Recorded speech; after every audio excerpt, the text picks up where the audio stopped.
नमस्कार, मेरा नाम है आर्यन मिश्रा और आप देख रहे हैं द रेड माइल। इस वक्त हम लोग दिल्ली के जो मटिया महल इलाका है, जामा मस्जिद के पीछे पड़ता है, जहाँ नॉनवेज खाने के लिए, नॉनवेज लवर्स के लिए ये स्ट्रीट, ये जो सड़क है, ये काफ़ी मशहूर है। यहाँ पे तमाम तरह के जो आउटलेट्स हैं, जैसे करीम्स हो गया, अल जवार हो गया, असलम हो गए, इनके समेत और भी कई सारी जो दुकानें हैं वो यहाँ पर हैं। ज़्यादातर यहाँ पर लोग तंदूर से बने हुए जो आइटम्स हैं वो यहाँ पर उनका जायका लेने आते हैं। लेकिन ग्रैब 4 लगने के बाद दिल्ली में जो तंदूर हैं, जो भट्टियाँ हैं, जो कोयले से जलने वाली जो भट्टियाँ थी, जिनसे धुएं का जो एमिशन था वो बहुत ज़्यादा होता था, उस पर रोक लगा दी गई है। अब इसमें कोयले की जगह गैस का इस्तेमाल किया जा रहा है। जैसे यहाँ पर एक दुकान है, यहाँ पर हम भाई से बात करते हैं। भाई, कोयला तो जल नहीं रहा है, केवल गैस पे काम हो रहा है? गैस में काम हो रहा है सर। गैस पे काम हो रहा है। कब से बंद हुआ है? ये तो मान लो 1 हफ्ते हो गया। 1 हफ्ता हो गया। कुछ फर्क लगता है इसका? कुछ असर पड़ता है मौसम पे? आपको लगता है कि इलाके के माहौल पे कुछ असर है? भाई असर तो हल्का हल्का लग रहा है, हल्का, लेकिन वो टेस्ट में फर्क है हमारा। हाँ, वो टेस्ट में फर्क है। भाई, भट्टी पे तो काम बंद है, ये गैस पे काम चल रहा है आपका पूरा? जी भाई, कब से बंद कर रखा है? काफ़ी टाइम हो गया। काफी टाइम हो गया। असर है कुछ इसका? क्योंकि जो कोयले से धुआं निकलता था उसके मुकाबले कुछ मौसम ठीक लगता है? मौसम कुछ बेहतर है। बेहतर है। रोजगार में क्या असर है? लोगों को खाने को लेकर शिकायत है? नहीं, खाने में शिकायत नहीं है। कहीं कहीं कच्चा मिलता है, हम कच्चा नहीं देते, हम पूरा तैयार करके देते हैं। अच्छा। आधे से पौना घंटा लगे हम, लेकिन फ्रेश बना कर। तो यहाँ पर जो सरकार की तरफ से कुछ अधिकारी आते हैं चेक वेक करने की, भाई कोई? हाँ, चेक करने तो आते तो हैं अधिकारी। क्या कहते हैं कि लगा हुआ तो नहीं है, हमने इतने टाइम से नहीं लगा रखा, आगे पीछे किसी ने लगा रखा हो, लेकिन लोग हमसे कहते हैं लेकिन हमने कुछ भी नहीं लगाया, हमने यही लगा रखी है। अच्छा, आप गैस पे ही काम करते हैं? गैस पे ही होता है पूरा खाना इस वक्त जो है भट्टी का कोई काम भट्टी नहीं? का काम। अच्छा, जो तंदूरी रोटी बनती थी, जो मोटी वाली होती है जो तंदूर के अंदर, वो कैसे तैयार कर रहे हैं? वो भी हम गैस में ही तैयार कर रहे हैं। अच्छा, वो वो गैस भी में ही आ रही है, हमारा गैस में ही बन रहा है। अच्छा, वो गैस में बन जाती है। भाई, ये काहे में पका रहे हैं? ये कोयला तो दिख नहीं रहा, इसमें गैस है पूरी? जी, कब से गैस पे काम कर रहे हैं? ये तो बहुत दिन हो गए, 2 महीने से ज़्यादा। 2 महीने से कोयला बिल्कुल बंद है? बिल्कुल बंद है सर। अच्छा, तो कुछ मौसम में फर्क लगता है? इससे कुछ असर पड़ता है इलाके की हवा पे? बहुत बहुत फर्क पड़ता है, इससे धुआं नहीं होता है बिल्कुल। धुआं बिल्कुल नहीं होता है। जायके पे असर पड़ता है क्या?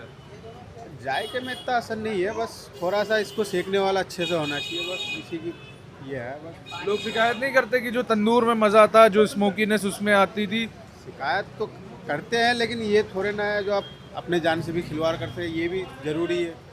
जब रहेंगे तभी तो खाएंगे। सही बात। हालांकि आपने देखा कि ये दिल्ली का जो मटिया महल इलाका है, जामा मस्जिद के पीछे ये लेन गई हुई है, सड़क है, यहाँ पे कई सारी जो खाने की दुकानें हैं, उनमें जहाँ कभी जो कोयले पे खाना पकता था, भट्टियों का इस्तेमाल होता था, उसकी जगह अब जो गैस है, एलपीजी है, उसका इस्तेमाल किया जा रहा है। क्योंकि दिल्ली में ग्रैब 4 लागू है, ग्रेडेड रेस्पॉन्स एक्शन प्लान 4 लागू है।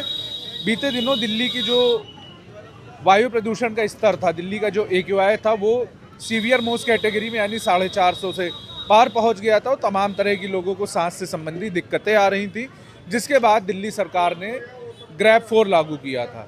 ये रिपोर्ट है हमारी, जिसमें हमने आपको दिखाया कि जो भट्टियों पर जो बैन लगा है, जो रोक लगी है, कि दिल्ली के जो भी रेस्टोरेंट हैं, जो फूड आउटलेट्स हैं, वहाँ पर जो कोयले पे जो भट्टियों में खाना बनता था, उन पर रोक लगाई गई है। और तो उसकी ज़मीनी हकीकत क्या है, इसके बाद हम अभी दिल्ली के अलग अलग इलाकों में जाएंगे जो खाने के लिए मशहूर हैं, जहाँ पे तंदूर से बने आइटम्स काफ़ी ज़्यादा लोग जो दूर दूर से हैं वो खाने आते हैं, वहाँ पर क्या हाल है। तो इस वक्त हम दिल्ली के शाहीन बाग इलाके में, अभी आइए दिखाते हैं जामा मस्जिद वाला जो दिल्ली 6 का इलाका था, मटिया महल वाला।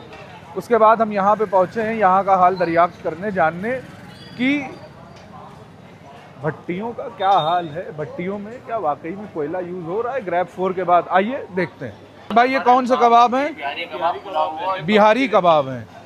ये एक और दुकान है, यहाँ पर भी आप देख सकते हैं कि जो भट्टी पर जो है कबाब सेके जा रहे। भाई, ये काहे के कबाब हैं? चिकन के? चिकन टिक्का है। अच्छा, क्या रेट है आपका चिकन टिक्के का?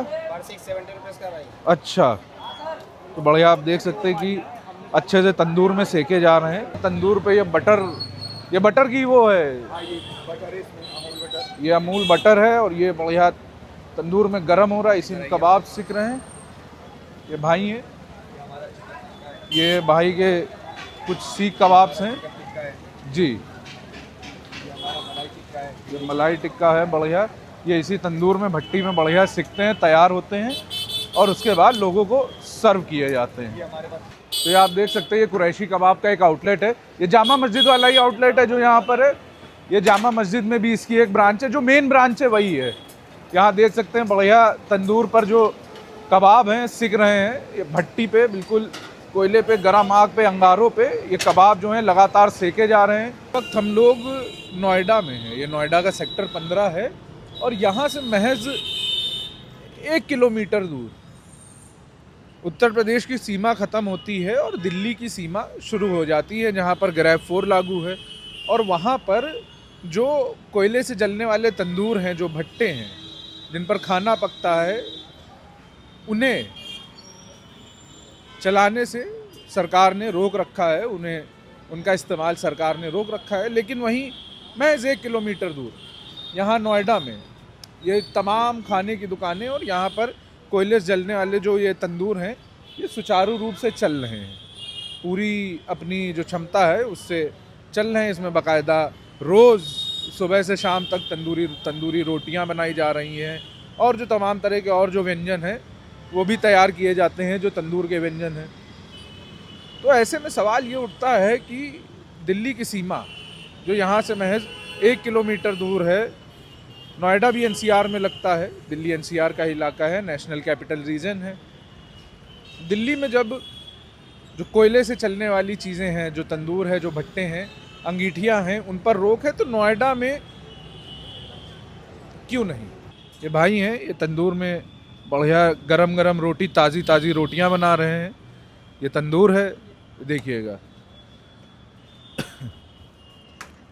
ये तंदूर में रोटी गई और अंदर कोयले की आंच में बढ़िया तंदूरी रोटी बनकर अभी तैयार होगी। अभी भाई लगातार जो रोटियां हैं वो बना रहे। भाई सुबह कितनी रोटियां बना लेते हैं पूरे दिन में? करीब 100-200 रोटियां। कितने घंटे भट्टी जलती है ये सर 12 घंटे चलती है। 12 घंटे जलती है। तो हमने आपको दिल्ली के अलग अलग इलाकों का हाल दिखाया कि ग्रैब 4 लागू होने के बाद दिल्ली के अलग अलग इलाकों में क्या हाल है। हम जामा मस्जिद के पीछे वाली लेन, जिसे जो मटिया महल इलाके में आती है, जो खाने के लिए मशहूर है, पूरे देश दुनिया से लोग वहाँ पर खाने पीने के लिए आते हैं। खासकर वो स्ट्रीट नॉनवेज फूड्स के लिए काफ़ी मशहूर है, जहाँ पर तंदूर में बने हुए आइटम, भट्टियों में बने हुए आइटम बहुत बिकते हैं और लोग उन्हें बहुत पसंद करते हैं। ग्रैब 4 लागू होने के बाद वहाँ के जो दुकानदार है वो उन्होंने कोयले की भट्टियों से शिफ्ट किया गैस पर, और जो गैस जो LPG है उसका इस्तेमाल कर जो वहाँ पर खाने की चीज़ें हैं उन्हें तैयार किया जा रहा है। उसके बाद हम लोग पहुँचे दिल्ली के शाहीन बाग इलाके। यहाँ पे हालांकि ग्रैब 4 की जो नियम हैं, जिनके तहत जो आदेश दिए गए, निर्देश दिए गए हैं, वो पूरी तरह से लागू होते हुए नहीं नज़र आए। कई दुकानें थीं जहाँ पर जो भट्टी थी, भट्टियों में कोयले का इस्तेमाल किया जा रहा था, जो कि ग्रैब 4 नियमों की साफ तौर पर धजिया उड़ाता हुआ नज़र आ रहा था। उसके बाद हम पहुँचे दिल्ली से सटे हुए नोएडा, जो किसी भी ग्रैब 4 की जो ग्रैब की श्रेणी में नहीं आता है। वहाँ पर कोई भी grab graded response action plan लागू नहीं है, ना 1, ना 2, ना 3, ना 4। लेकिन वहाँ के लोग भी AQI की मार, वायु प्रदूषण की मार उतनी ही झेल रहे हैं जितने दिल्ली के लोग, क्योंकि वो NCR के रीजन में आता है, नेशनल कैपिटल रीजन में आता है, जैसे कि गुड़गांव और गाज़ियाबाद। और वहाँ के लोगों को भी उन्हीं परेशानियों, उन्हीं सांस संबंधित परेशानियों का सामना करना पड़ रहा है। वहाँ का भी AQI का स्तर उतना ही बढ़ा हुआ है, वहाँ पर भी स्मॉग है, लेकिन वहाँ पर ग्रैब नहीं लागू है और वहाँ पर तंदूर और भट्टियों का खुले पे इस्तेमाल हो रहा है। तो ऐसे में आपका क्या कहना है, हमें कमेंट बॉक्स में ज़रूर बताएं। देखते रहिए द रेड माइक।